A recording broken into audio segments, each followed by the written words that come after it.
Welcome, everybody.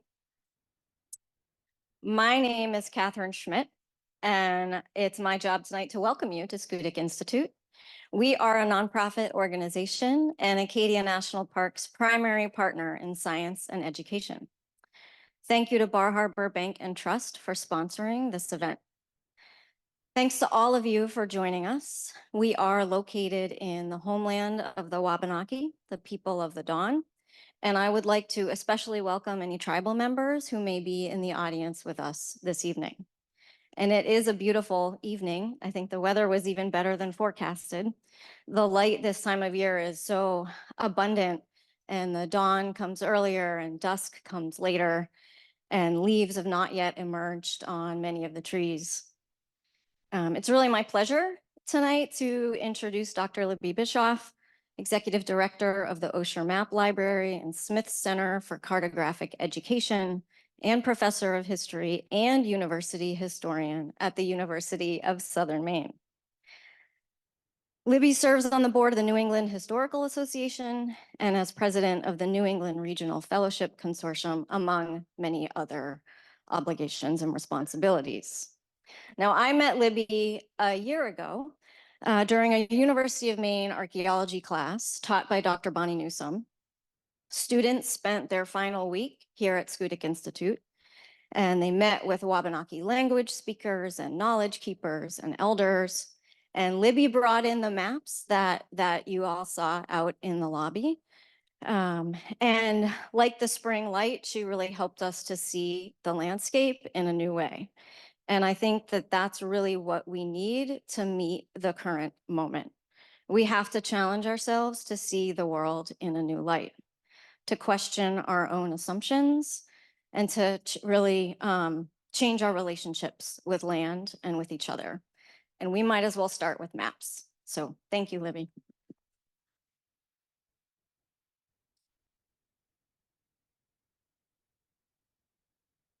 Thanks, everybody. Thank you especially to Catherine and everyone at the Schoodic Institute, who is always so incredibly welcoming.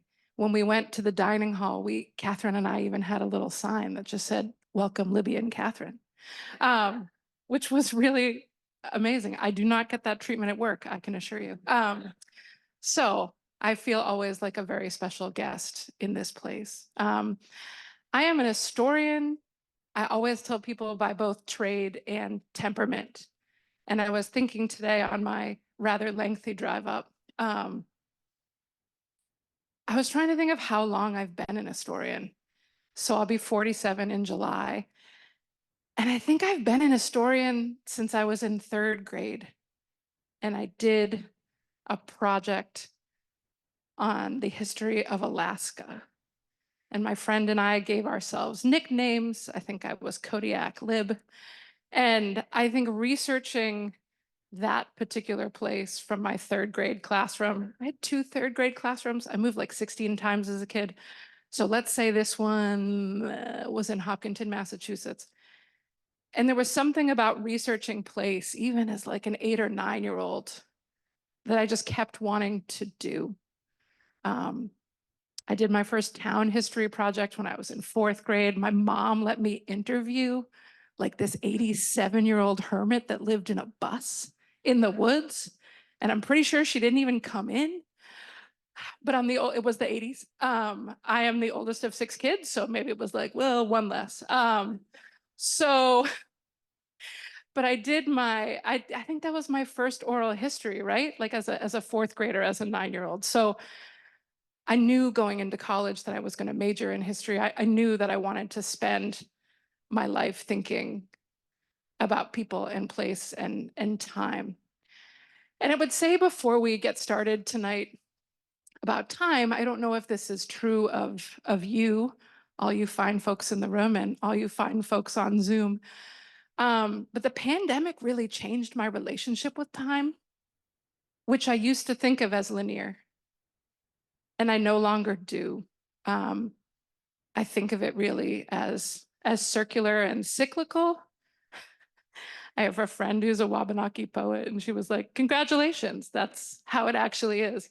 I was like, "Great, I feel, in my mid-40s now. I finally entered into a right relationship with time.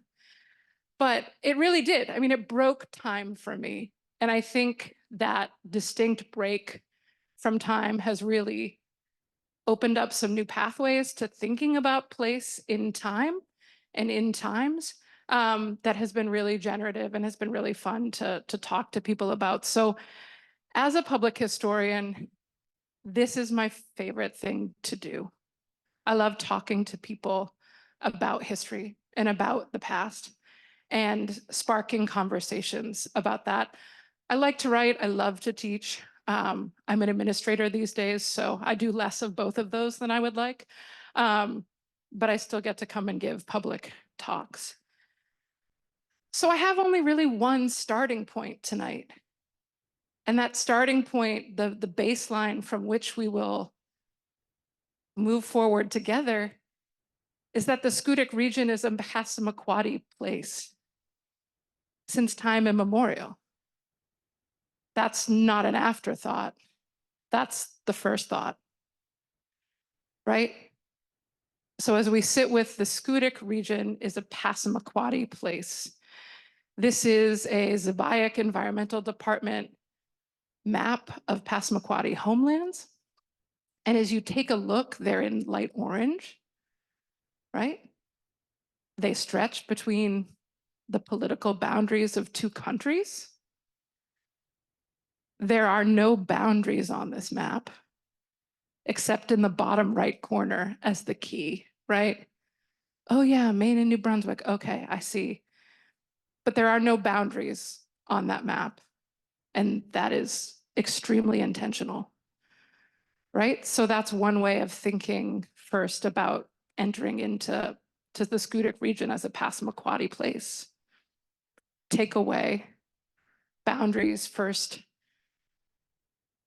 contested and set and reset and contested and reset by the French and the English and the United States and the English and the United States and the French and the English again, right? So the Schoodic region is a Passamaquoddy place. And when I was asked to think about, when Catherine invited me back after my evening with her and Bonnie and the students a year ago, I wanted to think about how we come to know a place. How do we come to call places by particular names? And also, how do we come to know and understand those who have called a particular place home?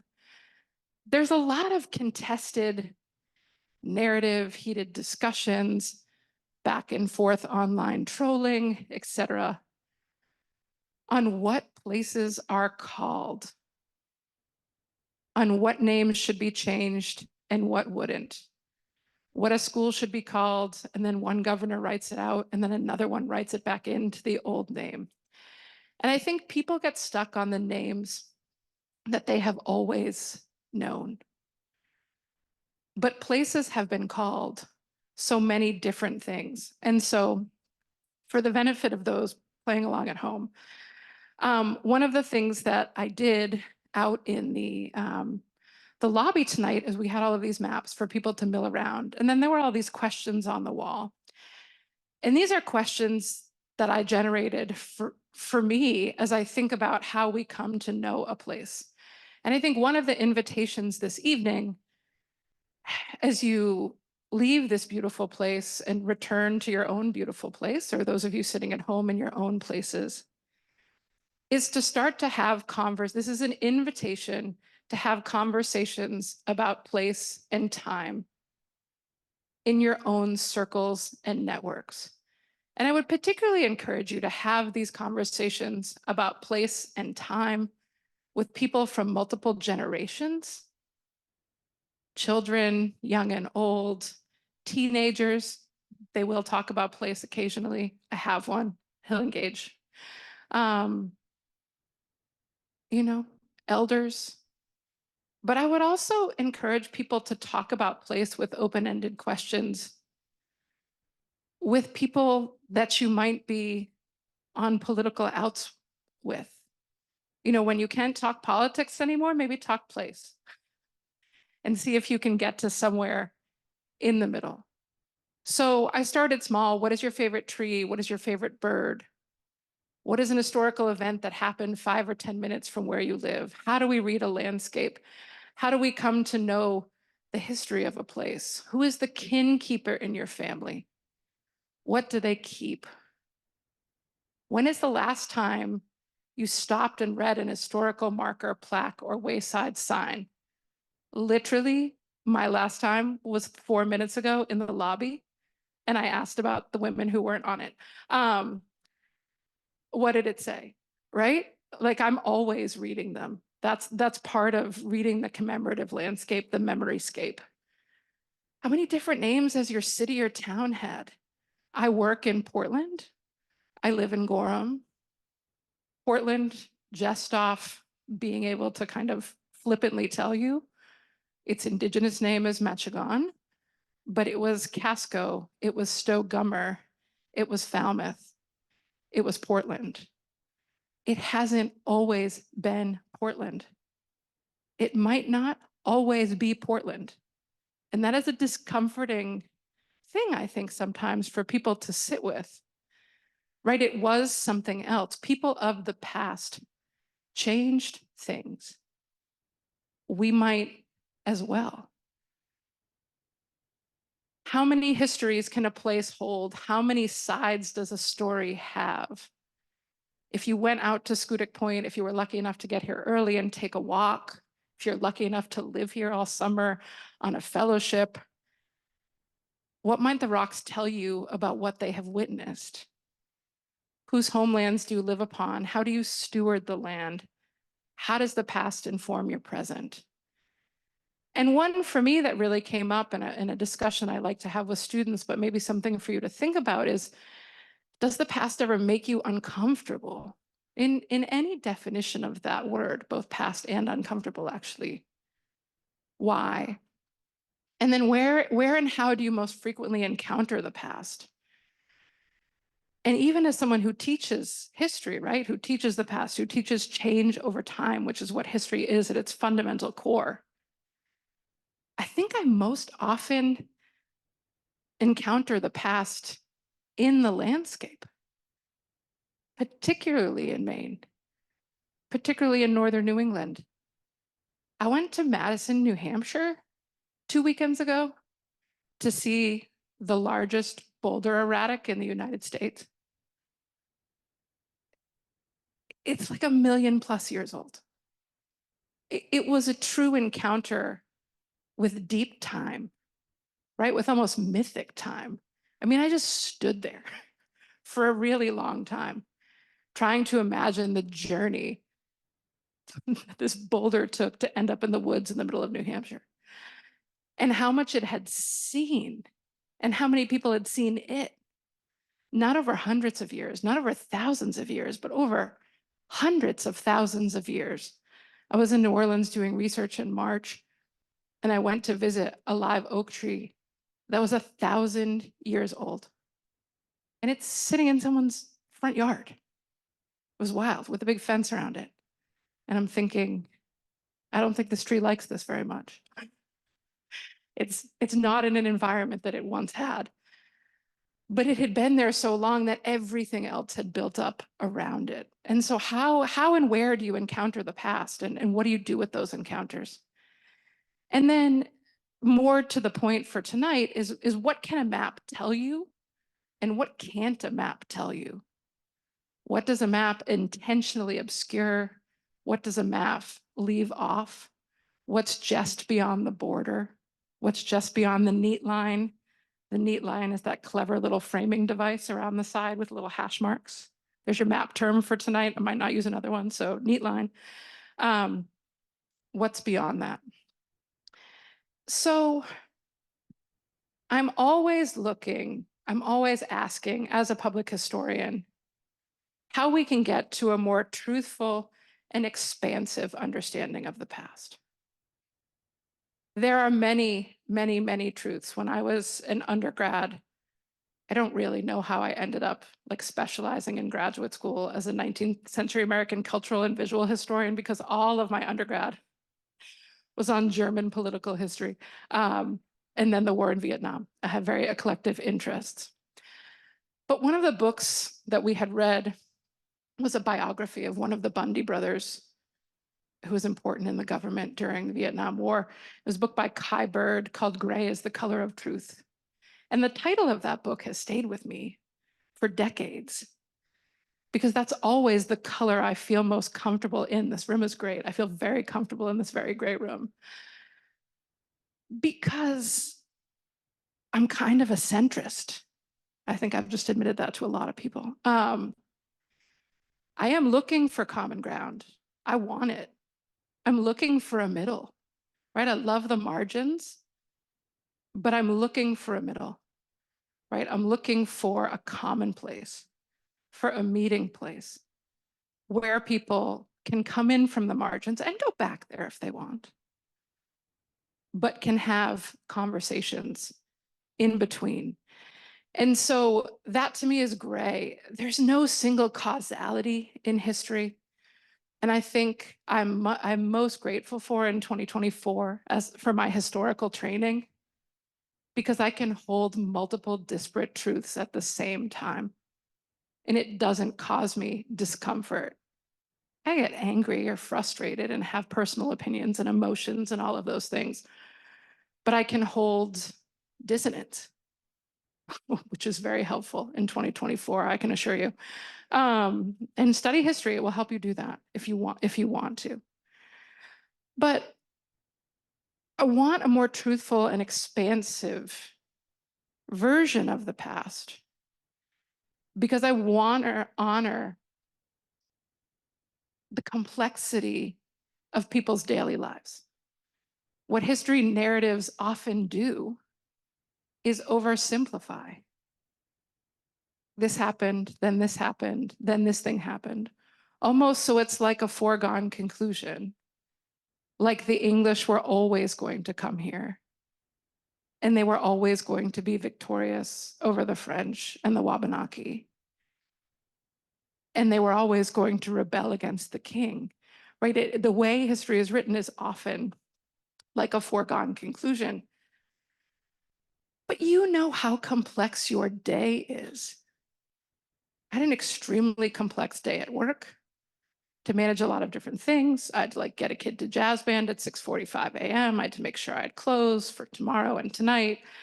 I went to the gym. A billion things happened today to think about how I wanted to end a piece of this talk, to meet with a lot of people. I had to drive up here. I mean, that's just like the last 8 hours. I could write 20 pages about the last 8 hours.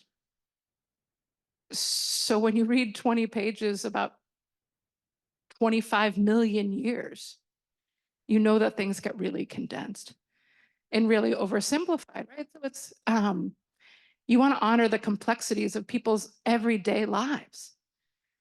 There's a lot of nostalgia for the past, right? Like, oh, that was so much of a simpler time. They didn't have airplanes and the internet and phones. Yeah, it was also a really difficult time because they didn't have airplanes and phones and indoor plumbing and running water and heat. So I think there is this desire to oversimplify. So I want the complexity, I want the gray, and I love a mess. So I also want to honor the experiences of all the people who came before us, those we know and those we don't. I'm a 19th century historian. I still have a hard time finding women in the past. I wrote a book about Maine photography, and I wrote a chapter about women photographers and photographing women.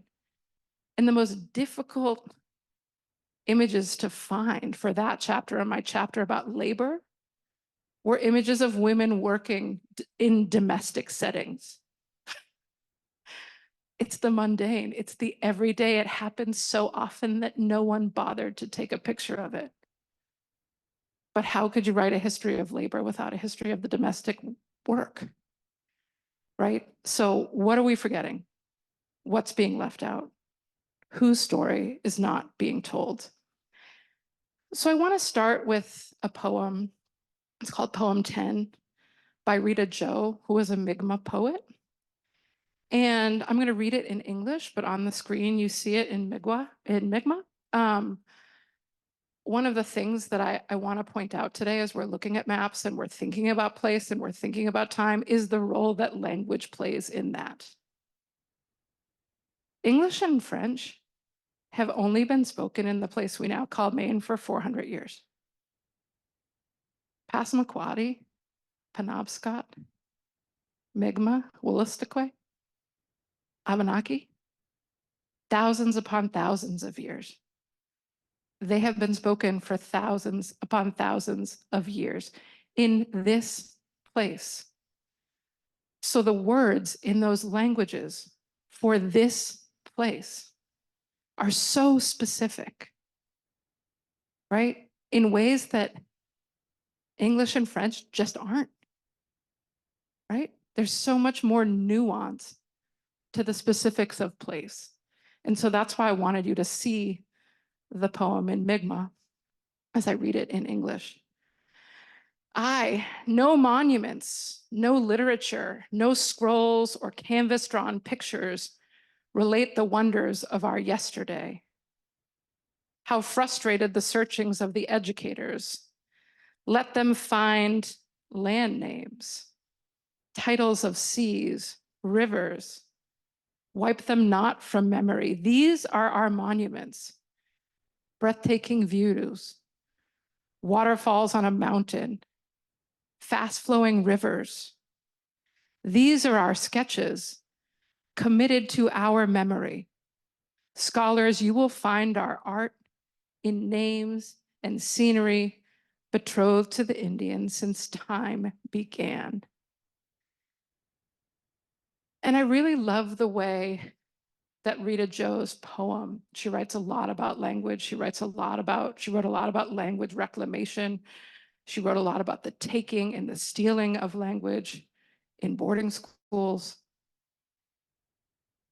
But here she's saying how frustrated the searchings of the educators, like me, how frustrated the searching of the historians, because we can't find, we can't find the monuments or the plaques. So if those aren't in the landscape, then whose are? Right? If they're not there, then whose are there? And what can we do in that way over time? So if I'm looking for a more complex narrative of different parts of Maine, including this region, maybe I'm going to find it in the landscape, in the place names, not on a plaque on a rock, not on a statue, not in a building, that maybe I'm going to have to look a little bit harder to actually understand the past and people's experience in a much different way. So maps, Catherine promised you maps. I promised you maps, they're coming. They get better than this one, I promise. I think about the way when people come to a place or to a region and how dependent we are on the internet and on our phones, that often the first map that people see of a place is Google Map or whatever they Google to the place they're going. Okay, I'm going to Schoodic, I'm going to MDI, I'm going to the national park. What comes up? This comes up pretty early. The digital map of the Schoodic National Scenic Byway comes up pretty quickly.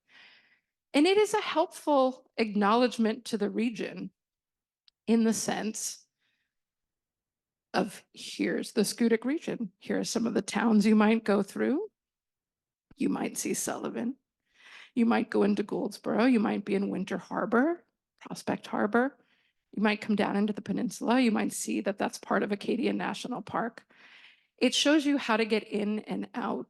It is a road-based map. Also, it shows you where to go to the bathroom, which is useful when coming into a new place. More maps should tell you that. But it's sort of like, okay, here's an overview. Let's go take a drive. Here's how this loops out. Doesn't necessarily tell you that that road is one way for a little bit, but you figure it out eventually. What other maps invite us into this region? And from what perspective? And we're going to look at a bunch of those together tonight. So this is just a detail from Moses Greenleaf's map of the state of Maine from the latest and best authorities. If it's the 19th century and you don't see latest and best authorities in the map title, it's probably not the most up-to-date map. In whatever language you're looking at, to be honest. It's always the latest and best authorities because these maps aren't free. And so if you're going to be purchasing one, you want to know that it's from the latest and best authorities. Because you'd be like, Moses Greenleaf, I just bought your 1816. Well, the 1816 was the District of Maine when Maine was still part of Massachusetts. This is a detail from the first printed map of the state of Maine by Maine's mapmaker, Moses Greenleaf. He can be the subject of a different talk that somebody else can give. But we can look just at the region. And what jumps out to me always on this map, and I particularly didn't show you the whole thing, was the juxtaposition of the yellow and the blue and the pink. This is a hand-colored map. We have the most spectacular version of this map at the Osher Map Library. It was requested by nearly everyone in the state for the bicentennial in 2020. It is on so many book covers and so many pamphlets and postcards. It's just a really lovely map. But it is showing you that with Maine as a state in 1820, you've got the splitting of what was Lincoln County in the post-revolutionary era into two more, into Hancock and into Washington, named after various important politicians from the era. But in thinking of the ways in which maps changed, and I wanted to show you that Passamaquoddy map first, without the borders, because every single map that you are going to see following that is full of lines that are not the landscape. They were put there. Most, you can see the early towns of Maine. You wouldn't even need to know when places were settled by white settlers to know that they were earlier than when they started just carving up squares of townships, right? The early settlement places from the 1600s tend to have wacky borders. They have crazy shapes because they follow rivers and landscape markers and natural boundaries. Whereas the towns that are partitioned off and auctioned or sold at lottery are 6-mile squares, like what you can see above Eden and as you look at Washington and Hancock counties. And so all of these borders did not exist in this Passamaquoddy place until the English and French came. So how do we picture a place? You know, if you told someone today, hey, I'm going to hear this weird talk by some historian lady at the Schoodic Institute up in Schoodic, they might close their eyes. And they might picture this, because this is what I picture when I think about Schoodic. I picture pine trees. I picture the light, which is always magical here, in the dawn and at dusk and in the evening and in golden hour, right? But this is Frederick Edwin Church's Schoodic Peninsula from Mount Desert at Sunrise, done in the early 1850s. It's a painting sketch that he did, part of the Hudson River School, making their way from an overcrowded New York into a more, as they argued, unspoiled landscape, which then got more spoiled when tourists started coming up here after they started buying their paintings. Again, subject of another talk. But when people think about Schoodic, they often think about this.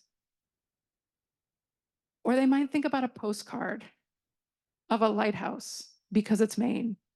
And people still think of lighthouses when they think of Maine. Or they might picture place in black and white, which is so interesting to me as a photo historian. because the past was very much in, which I think we know. But most of the photographs of the past are not, right? You don't really start getting that rich Kodachrome color until the 1940s and 1950s. People always think the Great Depression was even more depressing because all the FSA photos are in black and white.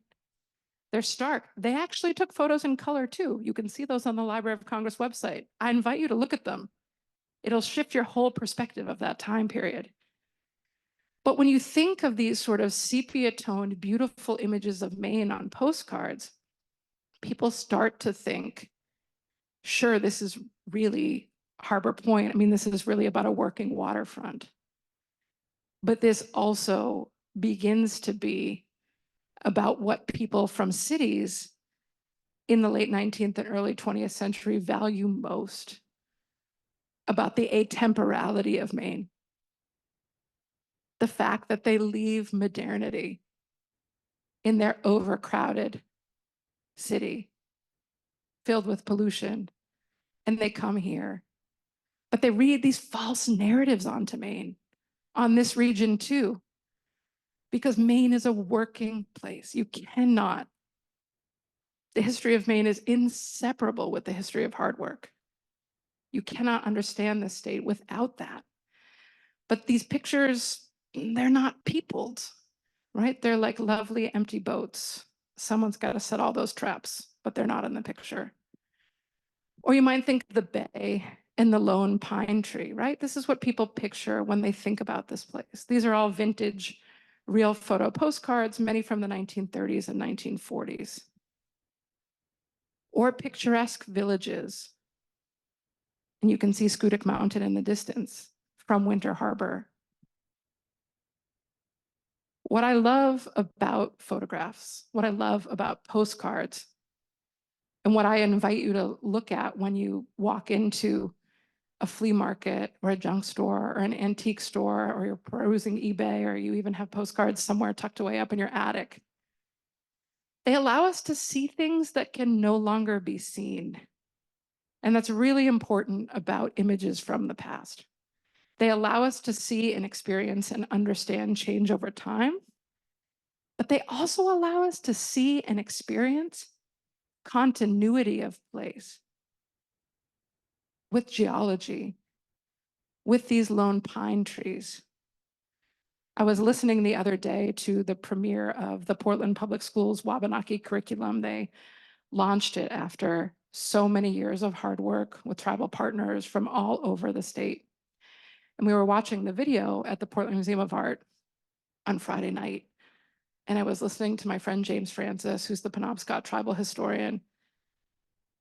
He's also a filmmaker, so he's really great on camera.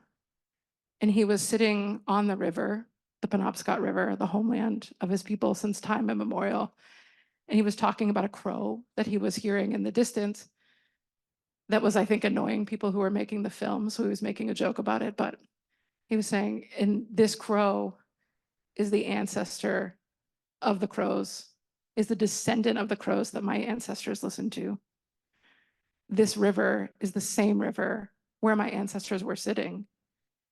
Right? There is a remarkable continuity in place and landscape that we also need to take into account. What was here? What is descended from the natural world that is still here? How can we see the past in the present? Right? How are the wave patterns similar? How are they different? How is the shoreline changing? Where is the water going then? Where is the water going now? Right? And how has that been shifted by our own needs? If this is a Passamaquoddy place, and it was a network of rivers and canoe-borne transportation, best seen and understood from navigating the water, what happens when you put in roads? Right?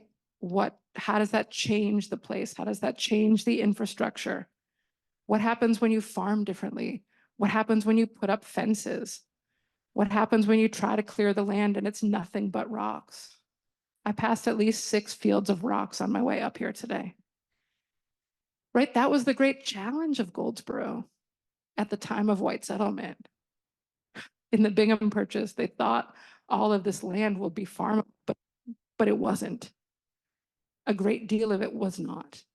And that presented a particular challenge. So how are we picturing place, past, present, and future?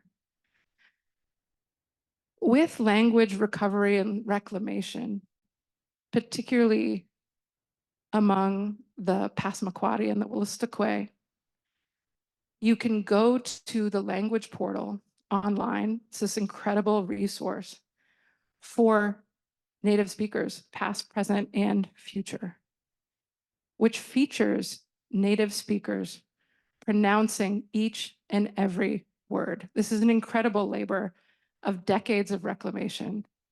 Dwayne Toma, the Passamaquoddy language keeper, has been translating these amazing Edison early recordings by Jesse Walter Fuchs from the late 1800s of Passamaquoddy tribal elders singing.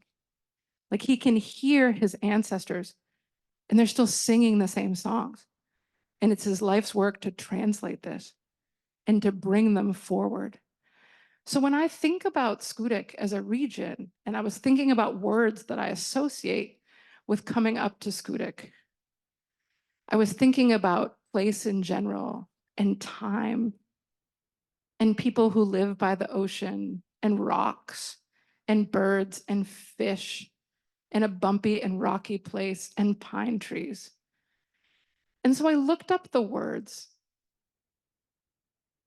And what was so interesting is there's like 55 different words for rock.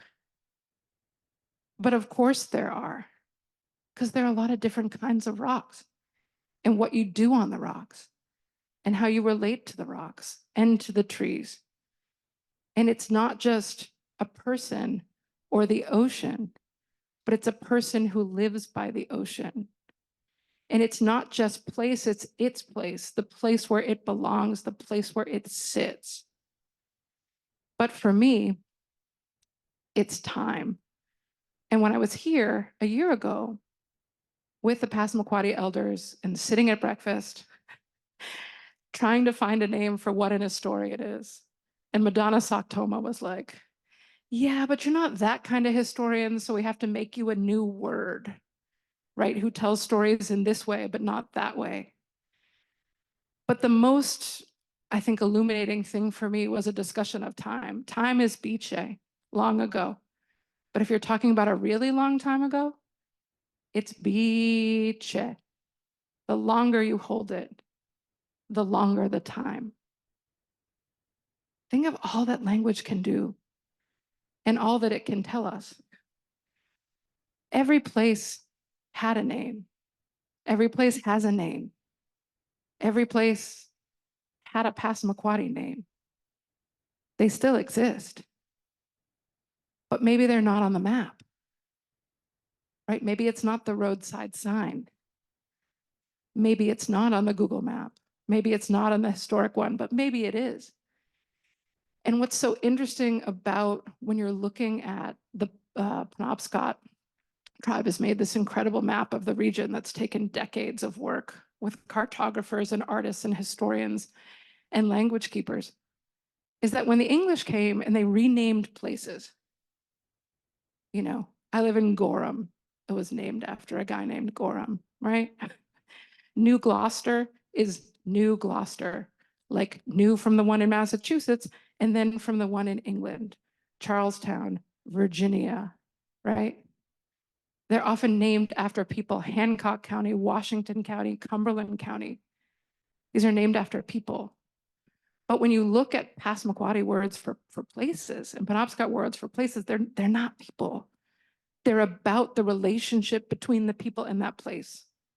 The place where the fish jump, the place where we bury our caches in the winter, the place where the moose cross, the place where you pick up your canoe, the river that you don't go down, the rocky place, right? They tell us about the landscape. They're the key to how people lived in the landscape over time and continue to live in that landscape, present and future, right? And so I think one of the things that happens to us when we learn history, and certainly I'll only speak for myself because I don't know your stories. When I was growing up and learning history in the 80s and 90s in school, I, went to Plymouth Plantation as a third grader. And, I learned about the first Thanksgiving.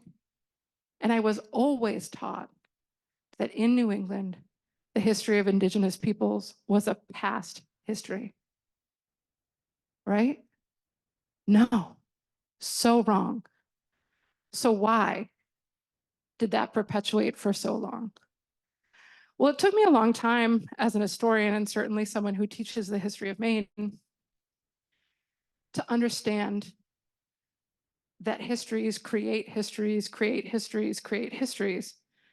So if you have a bunch of historians writing local town histories in the 19th century, in the post-revolutionary era, as you did all over New England, and every single one of those historians start the books that the history of the place, of the town, starts when the white people arrived. They'll acknowledge the past. They'll acknowledge that there were Indigenous peoples in this place. They will not treat them kindly in the prose. And it's a continual narrative of erasure and of conflict. And they do the same thing on the map. The English do the same thing on the map. They write out the Penobscot. They write out the Passamaquoddy. They remove their names from the landscape and replace them with their own names. And they do that to claim time and place, right? They do it to claim it as theirs, right? As their place. And that's what people do. They name things. We name children, right? Like in that naming is also a bringing into a family, right? Names are complicated. When you turn 18, you can go change yours if you don't like it. It's not quite as easy with a town or a village or a school or a monument, right? But these change, things are fluid. I would really recommend the book if you haven't picked it up. It's by Jean O'Brien, who's an Indigenous scholar. She's a Ojibwe. She teaches in Minnesota. And she wrote a book called Firsting and Lasting, Writing Indians Out of Existence in New England. And she writes particularly about Southern New England, but it's really relevant to Maine. And this concept of firsting is really important and something I want to highlight with us this evening. And she says that when these histories were being written of Plymouth, of Norwich, Connecticut, of Hartford, right, of Cape Cod, that what you see time and again in chapter 1 is a claim about the English being first, the first ones to land on Plymouth Rock, the first ones born here, the first people to set foot in this wilderness, the first people to climb this mountain, the first people to farm in this way, the first people to put this stone wall down, the first people to build this road. But at the same time, in these chapters, the authors are always talking about the last native inhabitants of this place, the last of their people, the last remnant of the village, as if they're already past. And so when people write future histories, they use the older histories. We literally have a word for it. It's called historiography. It's the history of history. When you're writing a new history, you've got to read all the old histories first, and then you got to say something new. And in more contemporary texts, 21st century texts, certainly texts following after the, like the social revolutions of the 1960s and 1970s, you get a revolution in people's history and social history from the bottom up. you start seeing alternative beginnings that start chapter 1 with people and place and deep time, maybe even chapter 2 and 3 now. But I encourage you to look at your local town histories. And this is not to say that you shouldn't look at them or shouldn't read them, or the research is all wrong or out of date. It's not what I'm saying. A lot of it could be updated, but I will say that. But it's just the starting, it's just where they start is with themselves. And how often do we do that, right?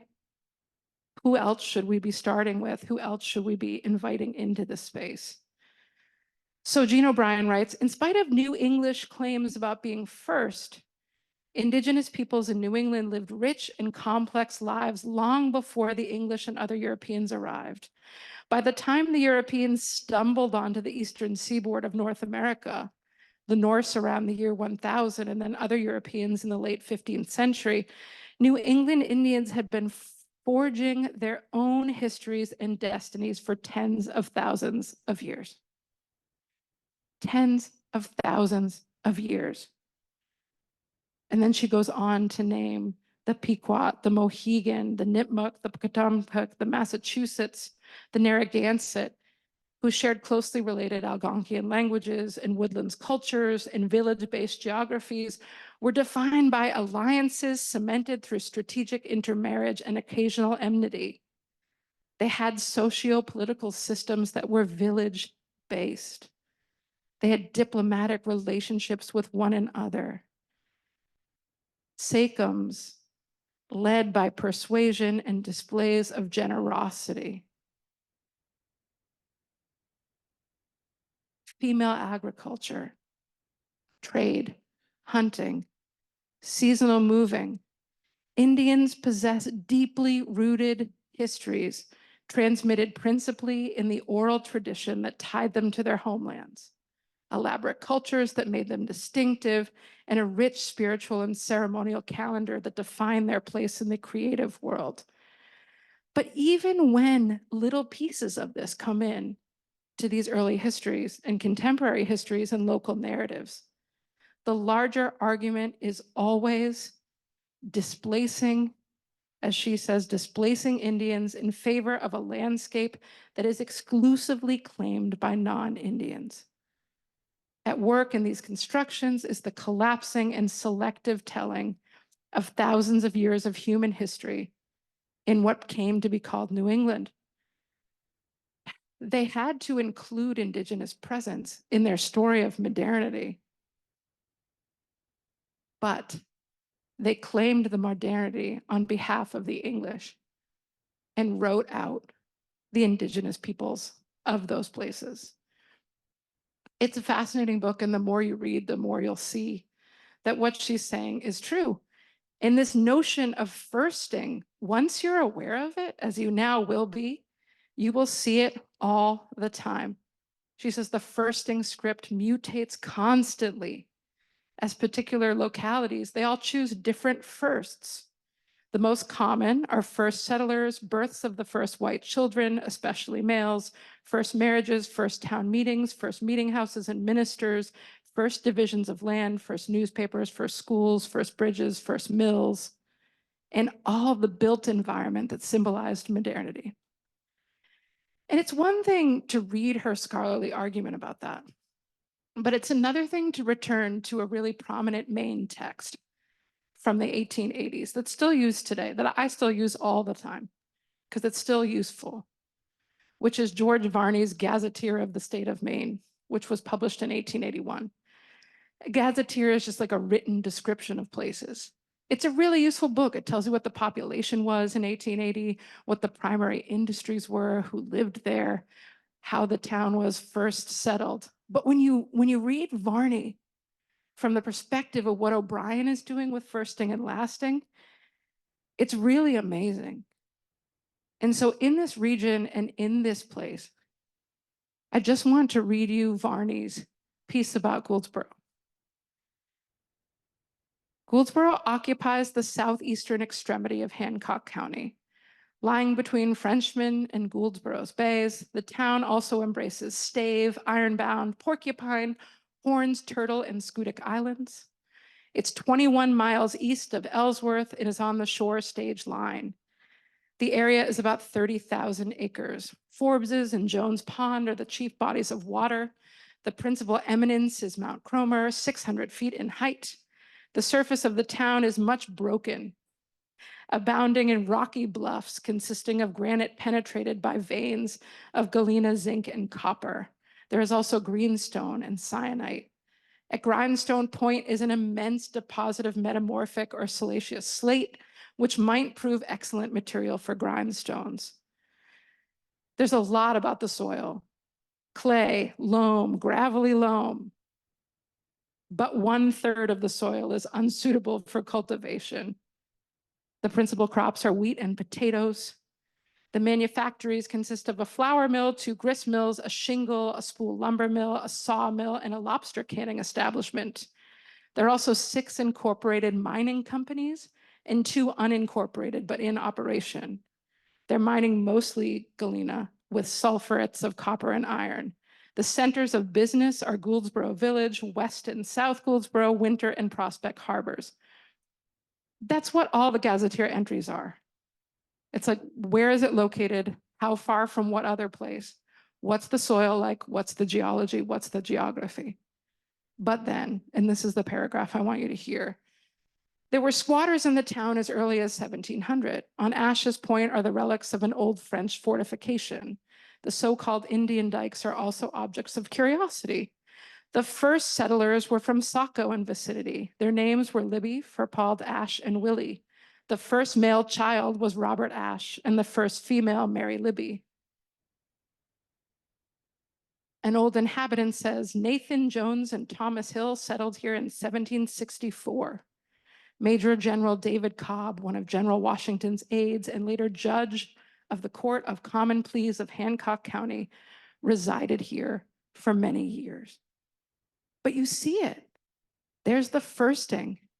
Like in this list of all these things, he's got to list the first male child and the first female child. But those weren't the first children born in this place. People have been living here since time immemorial. They were the first settler children. There's nothing wrong with noting their birth. That's not what I'm saying. But in this process of firsting and claiming, you start to see that a lot. And you also see it on the maps. So let's look at some maps as we sort of wind this up and go into Q&A. I just made a blue circle of death happen on the screen. Okay, this is a big map. So if we look at DeBar's coastal maps of Maine, these were out on the table. He was hydrographer to the king. He was making these incredible charts of the Atlantic coast in the time of the American Revolution. And this one is from 1776. And I want to particularly look just at some details, just so you see what some things are named. And so for reference, when you're looking at Gouldsboro Harbor and West Bay and East Bay and Dyers as well, Watering Cove is Prospect Harbor. And right next to Gouldsboro Harbor is Indian Harbor. But that doesn't perpetuate on the maps for very long. But when you see that, it should make you think about this place as a Passamaquoddy place.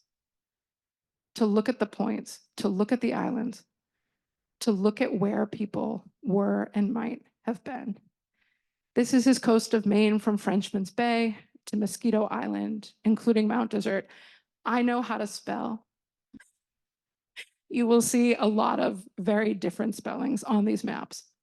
But let's look at the close-up. So when you're looking over to Ironbound, but look at the way that Schoodic is spelled.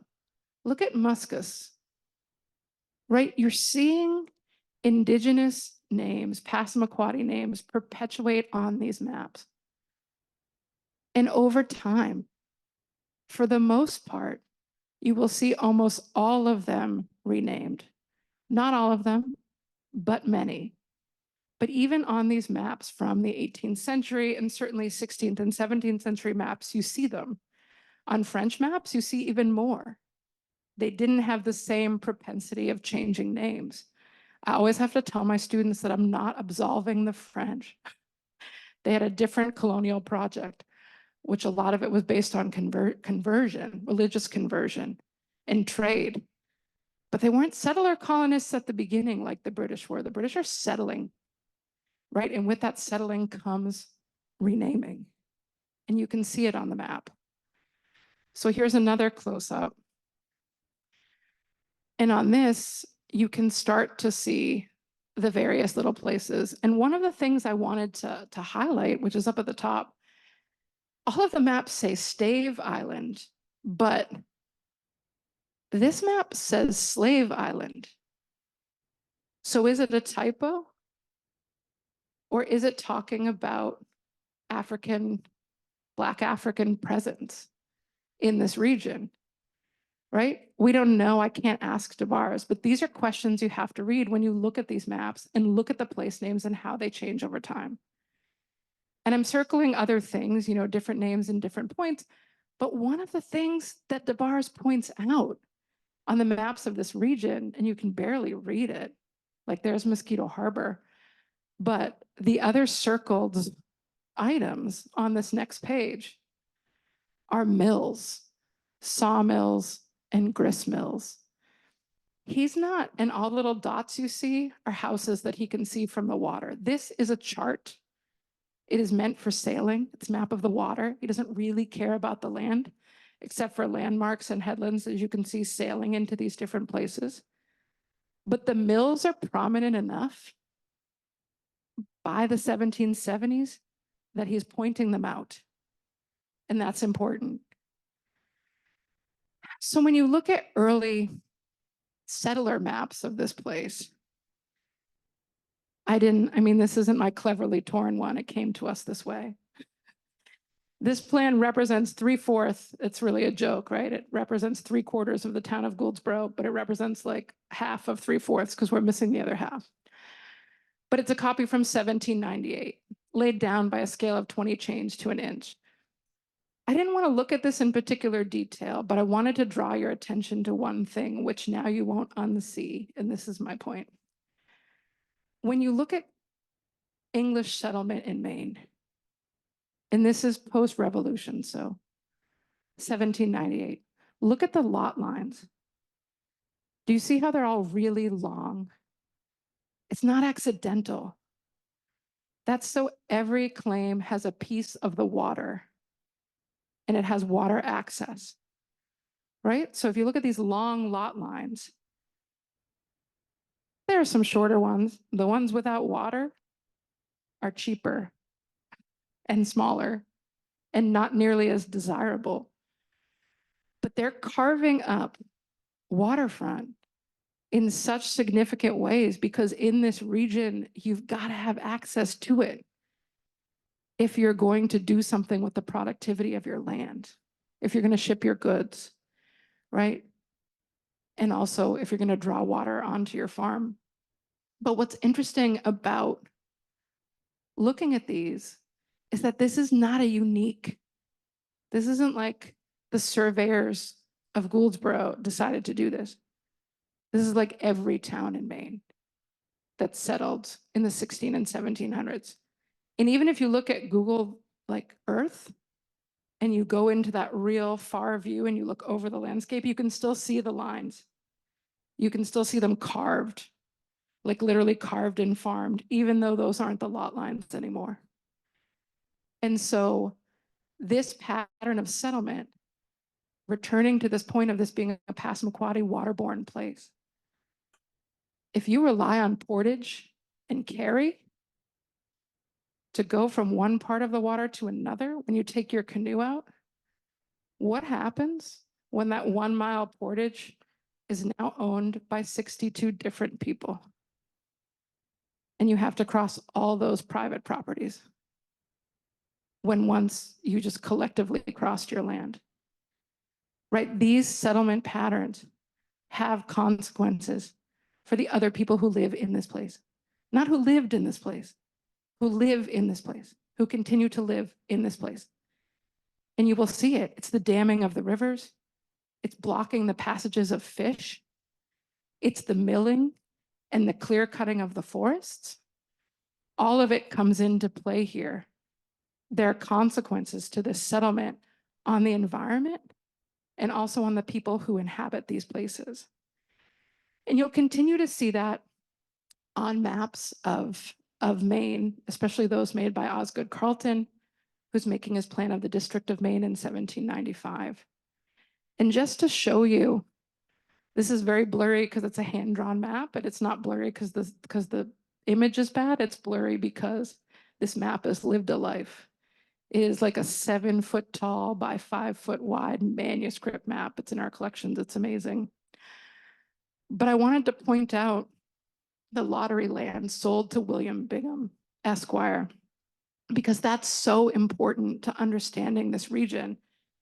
It's so important to note that the richest man in the United States, the richest man in the United States, purchased more than 1 million acres here over a number of deeds, and another 1 million acres elsewhere, and more land in Philadelphia. He was a land speculator. He made his money in shipping and privateering. But when he was 40, coming out of the revolution, he was the richest person in the entire country. He wrote the bylaws for the first national bank. So when we're talking about the wealth that's coming into this place, the land speculation of this region, the richest man in America is buying this land. And not for like his own paradise. To sell it, he's buying it to sell it. He's a land speculator. And he's employing other people to sell it, to find people to buy it. And not just any people. If you read the letters of Bingham and Cobb and General Henry Knox, that guy down at Montpelier, it's always like the best people. We only want the best people, the good farmers, the people with high morals. Like, this is who we want coming here to this place. And if they're not, don't sell it to them. Get as much money as you can. Stop the squatters from stealing Bingham's lumber. It's like the biggest problem in 1795 and 96. The people who already live here really don't like that they can't cut wood anywhere they want to anymore. But in the settling of this place, like, this is a big part of the narrative. It is a money-making enterprise. So yeah, it's a tale of hardscrabble farmers moving from elsewhere in New England after the Revolution, but it's also a tale of the richest man in America trying to get richer. And that's significant. And as you look at the way Carleton's maps evolve over time, from the province of Maine to the District of Maine, from the state of Maine, I just want you to look at, here's another map term, the cartouche, which is the illustration around the title. I want you to look at the illustration around the title because it's an illustration around extraction. It's a beautiful illustration, but the illustration of the District of Maine in 1802 is lumber, lumber, and more lumber to build more ships, to ship more lumber, to clear cut, to build towns and villages. This is the post-revolutionary land speculation of Maine. That's the map. It's on the map. It's part of the visual narrative that's being told. And this region is also on this map. And now you see Mosquito Harbor, spelled like we're used to seeing it. Now you see Schoodic Point. Now you see Frenchman's Bay. Now you see Trenton and Sullivan and Blue Hill and Eden, not Bar Harbor yet. But now you see the places that are familiar by 1802. And you're going to see fewer and fewer of these number 7s and number 8s. Massachusetts tried after the war to pay off a bunch of debt unsuccessfully by selling lottery lands. This is a map we have in our collection. It's really amazing. It's a hand-drawn map from 1786, plan of 50 townships to be sold by lottery lying between the rivers Penobscot and Schoodic. Massachusetts couldn't sell these. No one bought them, so Bingham did, right? And these became part of that 1 million acres. Each one of these squares is 6 miles by 6 miles. It's a substantial amount of territory. And so as you think about the settlement of Maine, if you think about this as a Passamaquoddy place, as you think about the way in which this land gets divided and sold to speculators, how farmers get recruited, how Bingham is trying to make more and more money in this place, how people want to farm here, but like the soil isn't that great, so they can't farm as much as they wanted to. So they start building mills, mills and mills and mills. The state of Massachusetts in 1794, and I'll end with this point, ordered every town and township in the state, which included Maine, right, before 1820, to make a town plan based on a survey that wasn't more than 7 years old. And they all had to send them to Boston. So it's an incredible archive. It's called the Massachusetts Town Plans. They're all scanned. There's hundreds of ones from Maine. And it's a snapshot of this landscape of the place we now know as Maine in 1794. And Carleton took these and made them into those larger maps that I just showed you. But when you look at the plan of Goldsboro, which was surveyed in 1794, it doesn't focus on settlement, doesn't focus on people's lot lines, but it does focus on sawmill, sawmill, harbor, harbor, grist mill, sawmill. That's the narrative. What is the production and extraction from this place? Whereas when you look at Sullivan down the road, that was surveyed by Mr. Crabtree in 1795, it's all settled, but look at the way the lots are. You don't even need to see the lot lines, just look at the way that people's names are written in these long, long, long, long, long lots, right? All with a piece of access to the water. And then you can see townships numbers 8 and 9 get surveyed. Here's a good place for a grist mill. Here's a good place for a sawmill. So in thinking about these things and thinking about firsting and lasting and perspective and Bingham and David Cobb and General Henry Knox and Alexander Bering, who bought 600,000 acres from Bingham when he was trying to unload it when he didn't have enough capital to keep the land in Maine going, because they realized they couldn't get anyone to move up here until they built roads. And building roads was really expensive. So it took a long time. So they kept trying to unload more and more land until they finally figured, let's stop trying to sell lots. Let's try to sell townships and let the new towns deal with all of these things. So it's a really interesting story. And it is a story of place and people and time and landscape and borders and boundaries. The maps will show us, but so will the landscape, right?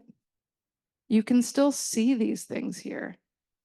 When you look at the best routes in red from the 1895 coast of Maine map, there's like one road, right? Like that's still, the Route 1 is not accidental. Like it's still difficult to drive to this place, right? That's why the train was so important, but now it's gone. That's why steamships were so prominent. This was a place that you navigated by water. It makes so much more sense as a place that's navigated by water. So I started with a poem and I'm going to end with one. This one's by Lucille Clifton, was a really prominent African-American poet of the 20th century. She died in 2010. It's a really short poem. It's called Why Some People Be Mad at Me Sometimes. They ask me to remember, but they want me to remember their memories. And I keep on remembering mine. And that strikes me with Rita Joe's poem, right? About no monuments. The landscapes are monuments. They ask me to remember, right? That's what the histories ask you to do. That's what the historians ask you to do. That's what the teachers in the books ask you to do. But she says, they ask me to remember, but they want me to remember their memories, and I keep on remembering. And so I think that's the thing to think about as we close. We all keep on remembering our own memories.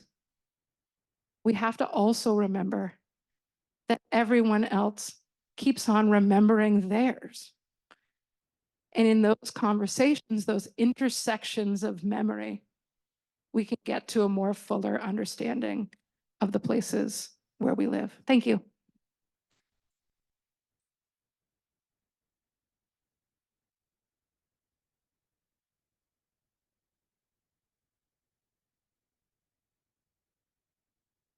Now it happens. Questions? Yeah, we are going to take a few questions from the audience, and we'll see if we have any come through on Zoom as well. So who has a question for Dr. Bischof?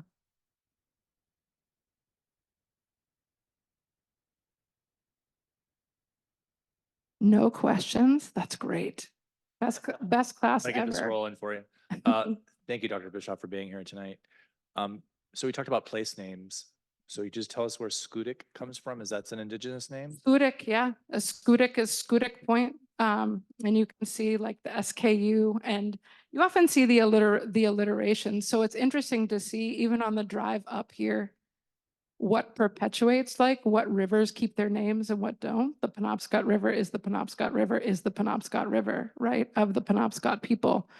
It's also really interesting when you cross the border into New Brunswick and into Canada, because one of the things that you will really notice, particularly leaving Maine, is the bilingual nature of the signs. And I'm not talking just English and French, right? So many of the Indigenous place names like are marked in Canada in a way they're not here.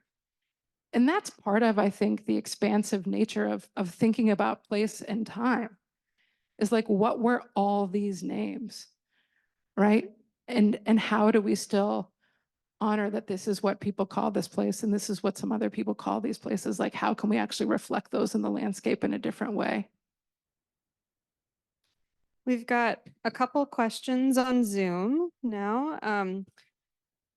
Someone is asking if you can talk a little bit about how William Bingham made his fortune, if you have that history. William Bingham's fortune, a lot of it comes at the expense of privateering during the Revolution as well in Philadelphia. So a lot of it is through shipping and shipborne trade. I think Meadow asked that question. So if she knows a more expansive narrative about William Bingham and the slave trade and slave ships, I would certainly welcome that narrative as well. But he is smuggling and privateering and kind of building a great deal of wealth off of that in Philadelphia at that time, and then banking and continually investing. And the interesting thing that comes up about, maybe I don't encourage you to read the extensive correspondence between Bingham and Cobb, but I also do. It's long. But one of the things they keep going back and forth with is Bingham's like conceptualization of who he wants to live in this place. And Cobb is like, yeah, I know you want the best people, but these guys from Machias really want some backlots to farm on. And eventually, like a year and a half in, he's like, okay, sell it to the guys from Machias. It's fine. Like, if we can't get anyone better, the people from Machias can have it. Really, I mean, this correspondence reads like that. And eventually, Bingham realizes that this investment is not what he thought it was going to be. And it's also Knox's investment, but then Knox was in Washington's cabinet, so he had to unload a bunch of this land as well. And this land, and this is a much longer story too, wasn't theirs to take, right? Particularly when Maine becomes, separates from Massachusetts. There are all of these treaties that Massachusetts has with the various tribes, particularly in the 1790s, post-Bingham, that Maine does not honor and continues not to honor.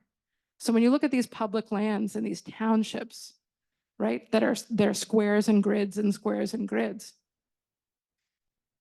they weren't always theirs to sell off, right, and to give away and to sell by lottery because they have to pay their Revolutionary War debts, right? So the history of this, and if you look at the map from the very beginning, that is a Passamaquoddy map, one of the things that you'll see in the bottom in quote is like the so-called, government tribal protected fee lands, right? Like there are lands, but they're called something else. And you saw all those little tiny red parcels. That's what's left of the entirety of Passamaquoddy territory. Piece by piece by piece by piece by piece.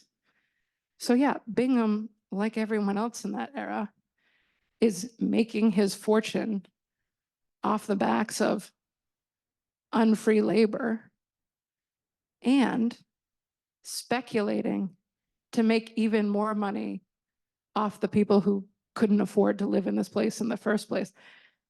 And the biggest controversy in the letters back and forth, Cobb spends the vast majority of his time trying to keep people from stopping cutting down trees that quote unquote weren't theirs. Like Bingham is like, Cobb is claiming for Bingham all the trees and all the wood for the sawmill. They're like, you can cut down these trees, but you have to pay Bingham his fair share. The people who live here are like, that guy already has his fair share and he lives in Philadelphia, so I'm going to cut these trees down. And you keep seeing that again and again and again. But in these narratives, I think what really comes out, which gets lost in the textbooks, is one thing to see like, oh, the settlers were looking to do resource extraction and land speculation. It's another thing to read hundreds of pages of manuscript letters that show you exactly how.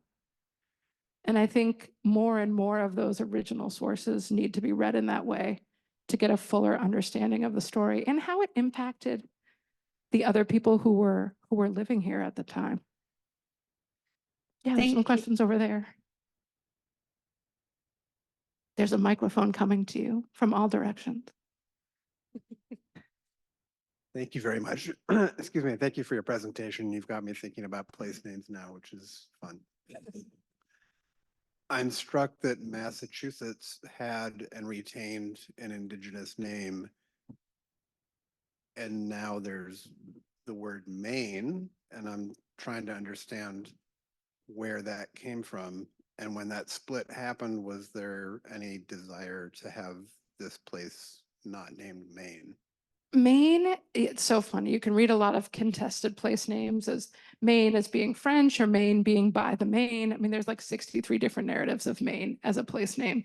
One of the things to sort of put you to that I want to show, if it will go back to that Osgood Carleton map, is I think one of the things that's interesting to think about Massachusetts Bay Colony and the retention of the Massachusetts name is the seal of the colony. And I'm trying to go back to this Osgood Carleton map because he draws it on his 1795 map of the District of Maine, not his lumber extraction imaginary town map, but rather this one. And if you look in the top right corner, you can see the seal of Massachusetts, which is the state of Massachusetts in 1795, but it is Massachusetts Bay Company. And it is a native man holding a bow and arrow with arrow facing down for peace. And usually coming out of his mouth says, come over and help us. So part of the retention of the name of Massachusetts in the seal and as the state is always tied up with this sort of Puritan Massachusetts Bay Colony narrative of come over and help us, like they're being asked to come over and help the people, the Massachusetts people.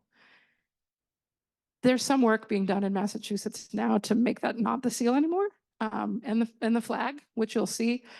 But I think it's interesting to think about, yes, this is Massachusetts, the land of the Massachusetts people, but the way in which Massachusetts Bay Colony, which is separate from Plymouth Colony, right, is making this narrative, is that it is a narrative of like supplication, like come over and help us, which is again, a drawing that's making a visual argument that's supporting the same narrative that's being made by other drawings and other maps and other acts of erasure or narrative in that way. And I think it is, I mean, thinking about place names is something we should all do all the time, right? Just as an inquiry, just why is this place named this place? How many places in this place are named for women? There's counties in Maine where there's like 3 things named for women, if that. And what? Who's on the statues? Who isn't? Who's named on the plaques? Who isn't? And what can we add, right? What can we add to the interpretation of the landscape? Which I think is always the important question. Like, how do we make people think about what stories should be being told in this place? We can't just assume people are going to know. So how can we help them to do that? Question up top. I have 2 questions, if I may. One is, did I understand correctly when you said that when some of the indigenous names have survived, it kind of happened by accident? Or what would be your interpretation why it did? And then is it kind of going against the narrative that people deliberately try to erase some of that heritage if those names have survived? And my second question is on the, you said there were like 35 different words to describe a rock. And I just wonder, what are some of those actual words? What's the difference between them, if you have some examples? Oh, the difference, I can pull up the Passamaquoddy Willistiquay dictionary. The rock one was particularly interesting. And also tree, and also bird and small bird and big bird and small bird and big fish. That the rock name varied by the function of it and also by people's relationship with it, like what you do with that kind of rock, which is always the interesting thing to see in the language. So it's the Passamaquoddy Willistiquay language portal, and they have an amazing search where you can type in any word, either in English or in Passamaquoddy or Willistiquay, and it will bring you back that. But if you look at things like rock or like tree, you're going to see multiple entries, and you're going to get to hear people say them, and you're going to get to see people recorded speaking everyday language in the present with these words and phrases, which I think is so interesting. Names perpetuate often because people do, right? And oftentimes you will see the perpetuation of Indigenous place names in a place like Maine, where Indigenous people live and have always lived from time immemorial. So Zebayeg, one of the Passamaquoddy reservations, is still Zebayeg. You still have Passamaquoddy Bay.